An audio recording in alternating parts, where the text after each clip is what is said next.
সম্মানিত viewers, MC স্কুলের পক্ষ থেকে সকলকে অনেক অনেক শুভেচ্ছা এবং অভিনন্দন। আশা করি আপনারা অনেক ভালো আছেন। আজকে আমরা আলোচনা করব পঞ্চম শ্রেণীর গণিত বইয়ের ভগ্নাংশ অধ্যায়ের একটি গুরুত্বপূর্ণ সৃজনশীল নিয়ে। তার আগে বলবো, আপনি যদি এই চ্যানেলটি নতুন হয়ে থাকেন তাহলে অবশ্যই চ্যানেলটিকে সাবস্ক্রাইব করে আমাদের সঙ্গে থাকবেন। তাহলে আমরা দেরি না করে একটু অঙ্কটার সমাধান দেখি। দেখো, অঙ্কটি বলছে হাসান সাহেব তার সম্পত্তি স্ত্রী ও 3 ছেলে এক মেয়ের মধ্যে ভাগ করে দিলেন। হাসান সাহেব একজন ব্যক্তি, তার যে সম্পত্তি আছে এই সম্পত্তি তার স্ত্রী, 3 ছেলে এবং এক মেয়ের মধ্যে ভাগ করে দিলেন। ছেলেরা 3/4 অংশ এবং মেয়ে 1/8 অংশ পেল। দেখো, ছেলেরা পাইছে কত অংশ? 3/4 অংশ এবং মেয়ে পেয়েছে হচ্ছে 1/8 অংশ। বাকি সম্পত্তি স্ত্রী পেল। তাহলে এই অংশটুকু, তার সম্পত্তির এই অংশটুকু পেয়েছে হচ্ছে তার ছেলে এবং মেয়ে, আর বাকি যেটুকু থাকবে এইটা তার কে পেয়েছে? স্ত্রী পেয়েছে। ক নম্বর এখানে বলছে 3 ছেলে ও 1 মেয়ে মোট কত অংশ সম্পত্তি পেল। দেখো, 3 ছেলে ও 1 মেয়ে মোট কত অংশ সম্পত্তি পেয়েছে। তাহলে 3 ছেলের সম্পত্তি এবং মেয়ের সম্পত্তি কতটুকু পেয়েছে মোট, এইটা আমরা যোগ করব। কারণ যেহেতু বলছে মোট কতটুকু সম্পত্তি পেয়েছে, তাহলে আমরা দুইজনের অংশটা যোগ করব। 3 ছেলের অংশ যোগ করব এবং 1 মেয়ের অংশটা আমরা যোগ করব। ক নম্বর সমাধানে দেখো, এখানে 3 ছেলে ও 1 মেয়ে মোট সম্পত্তি পেল। মোট সম্পত্তি পেল। তাহলে দেখো, যেহেতু মোট সম্পত্তি করতে বলছে তাহলে আমরা যোগ করব। তাহলে এইটা হচ্ছে ছেলের অংশ, হচ্ছে 3/4, যোগ হচ্ছে মেয়ের অংশ হচ্ছে 1/8। তাহলে আমরা কি করব?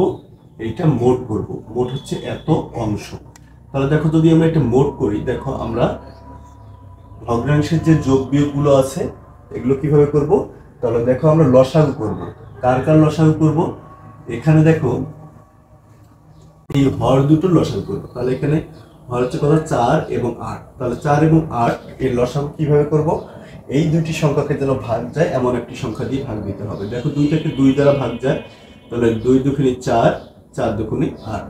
আবার এটাকে 2 দিয়ে ভাগ দেওয়া যায়, 2 অক্ষে 2, 2 দুগুণে 4। তাহলে আমাদের দেখো 2 গুণন 2 গুণন 2, তাহলে 2 দুগুণে 4, 4 দুগুণে 8। তাহলে এর লসাগু হচ্ছে 8। এবার যে কাজটা করব, এই লসাগুকে এই হর দ্বারা কি করব? ভাগ করব। তাহলে 4 দ্বারা যদি 8কে ভাগ করি তাহলে থাকবে কত? 2। দেখো, যেটা বের হবে সেইটার সাথে এই লবের আমরা কি করব? গুণ করব। তাহলে 3 দুগুণে কত? 6। তারপর যোগ, যে চিহ্ন থাকবে সেই চিহ্ন দেব।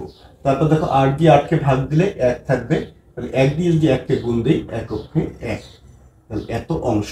তাহলে দেখো, আমরা 6 আর 1 যোগ করলে হবে 7, ডিভাইডেড হচ্ছে 8, এত অংশ। তাহলে এই যে অংশটা, এই অংশটা কে পেয়েছে? 3 ছেলে এবং 1 মেয়ে মোট এই অংশটা পেয়েছে। তাহলে আমরা উত্তর লিখব 7/8 অংশ। তাহলে দেখো, মোট সম্পত্তি, ছেলে এবং মেয়ে মোট সম্পত্তি পেয়েছে 7/8 অংশ। এটা ছিল আমাদের ক নম্বর অঙ্কের সমাধান। এখন আমরা দেখব খ নম্বর অঙ্কের সমাধান। দেখো, খ নম্বর অঙ্কে কি বলছে?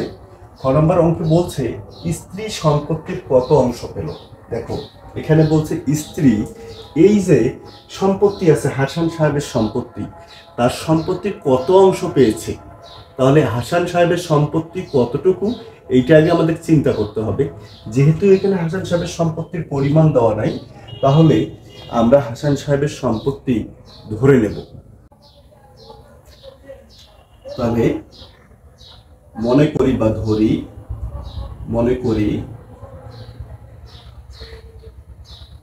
হাসান সাহেবের সম্পূর্ণ সম্পত্তি, সম্পূর্ণ সম্পত্তি সমান হচ্ছে 1 অংশ।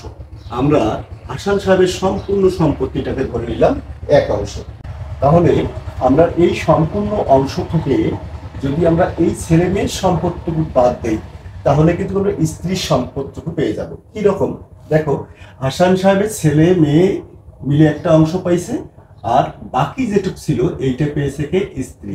আচ্ছা বলো তো, আমরা স্ত্রী কতটুকু সম্পদ পেয়েছে এটা যদি বের করি, তাহলে সম্পূর্ণ হাসান সাহেবের সম্পূর্ণ সম্পদ থেকে যদি এই ছেলে মেয়ের অংশটুকু বাদ দিয়ে দেই তাহলে কিন্তু স্ত্রীর অংশটুকু পেয়ে যাবে। তাহলে আমরা হাসান সাহেবের সম্পূর্ণ সম্পত্তি যেহেতু জানি না, আমরা ধরে নিলাম সম্পূর্ণ সম্পত্তি সমান হচ্ছে এক অংশ। তাহলে সুতরাং স্ত্রী পেয়েছে হচ্ছে এই এক অংশ থেকে ছেলে মেয়েদের যেটা দিচ্ছে এটা বাদ দিয়ে দিলেই আমাদের কি স্ত্রী। তাহলে আমরা পারি ক হতে পারি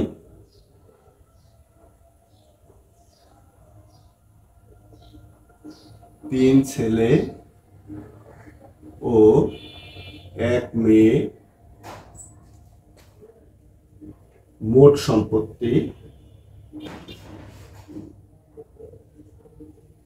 সমান হচ্ছে 7/8 অংশ।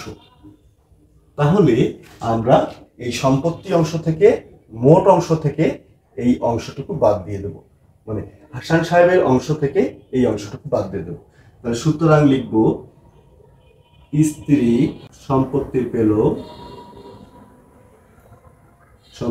পেল, তাহলে দেখো কত, মোট অংশ থেকে এই হাসান সাহেবের সম্পূর্ণ অংশ থেকে আমরা বাদ দিয়ে দিলাম হলো ছেলে ও মেয়ের অংশ।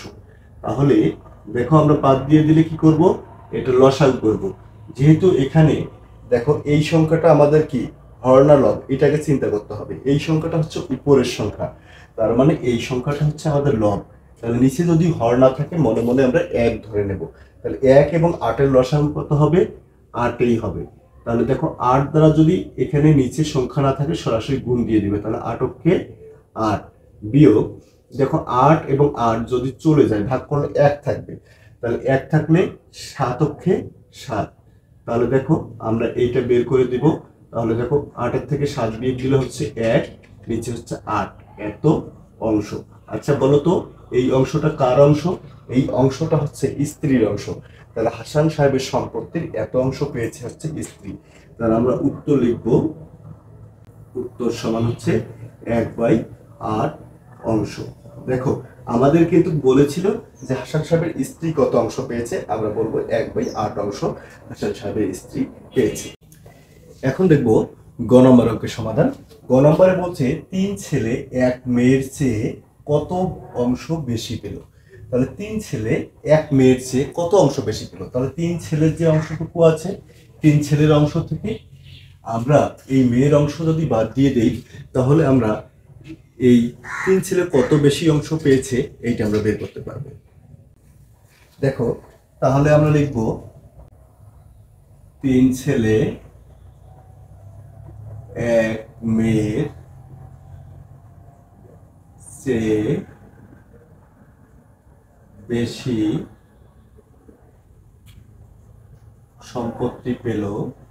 তাহলে 3 ছেলে 1 মেয়ের চেয়ে বেশি সম্পত্তি পেল, তাহলে ছেলের অংশ থেকে যদি মেয়ের অংশ বাদ দিয়ে দিই তাহলে আমরা কাঙ্ক্ষিত উত্তরটা পেয়ে যাবো। তাহলে ছেলের অংশ কত? আমার ছেলের অংশ হচ্ছে 3/4 বিয়োগ হচ্ছে মেয়ের অংশ হচ্ছে 1/8।